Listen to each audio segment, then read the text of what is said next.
Hi friends, నమస్తే. ఎలా ఉన్నారు? నేను మీ ధనుంజయ్. ఇండస్ట్రీలో most talented person Shri Kotagiri Venkateswara Rao గారు ఎడిటింగ్ కోసం, ఎడిటర్కి ఉండవలసిన క్వాలిటీస్ కోసం కొన్ని ముఖ్యమైన విషయాలు మనతో పంచుకుంటున్నారు. సినిమా మేకింగ్లో ఎడిటర్ ప్రాముఖ్యత ఏంటి?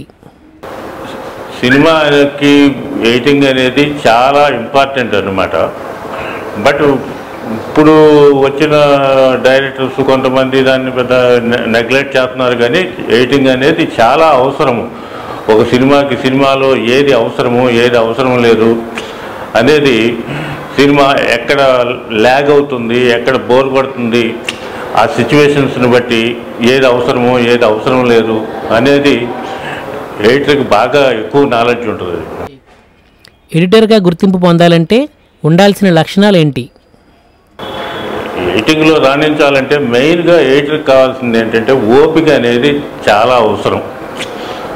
అది డే అండ్ నైట్ పనిచేయాల్సి ఉంటుంది. డే అండ్ నైట్ పనిచేసేటప్పుడు నైట్ నిద్రలు ఉండవు. ఇవన్నీ కూడా చాలా చాలా ఓపికతో పనిచేయాలన్నమాట. ఎడిటింగ్ అనేది కథను అర్థం చేసుకోవటం అవసరం. ఒక సీన్లో ఏది కావాలి, ఏది అవసరం లేదు అనేది కూడా చాలా ఇంపార్టెంట్. ఎక్కడ ఏ డైలాగ్కి ఏ క్లోజ్ పడితే బాగుంటుంది, ఏ డైలాగ్ తర్వాత ఏ క్లోజ్ ఉంటే బాగుంటుంది అనేది కూడా చాలా ఇంపార్టెంట్ అనమాట. అది దాని ఒక రియాక్షన్స్ అవి అనేది కూడా చాలా ఇంపార్టెంట్గా ఉంటాయి అన్నమాట. గతంలో ఎడిటింగ్ వర్క్కి ఇప్పటి వర్క్కి ఎలాంటి మార్పులు జరిగాయి? మేము మొదటి నుంచి ఇప్పుడు వేటగాడు ఫస్ట్ సినిమా నాకు రాఘవేంద్ర ఫస్ట్ అవకాశం ఇచ్చారు.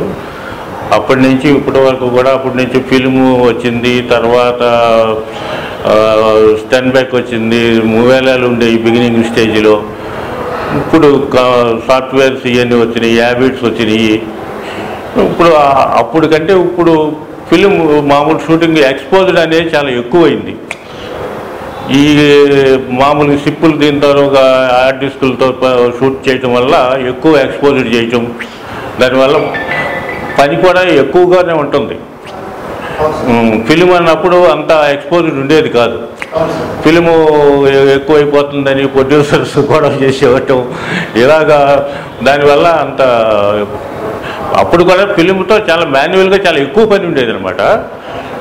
బట్ ఇప్పుడు కొంచెం యాబిట్ సిస్టమ్స్ అన్నీ వచ్చిన తర్వాత ఇప్పుడు కూడా పని తక్కువేం కాదు, కానీ బట్ ఎక్స్పోజ్డ్ ఎక్కువ ఉండటం వల్ల దానివల్ల కొంచెం ఎక్కువగానే ఉంటుంది పని.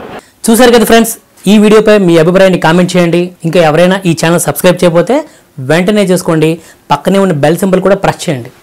నెక్స్ట్ వీక్ మరో పాటతో మళ్ళీ కలుద్దాం. Thank you so much. మీ ధనుంజయ్.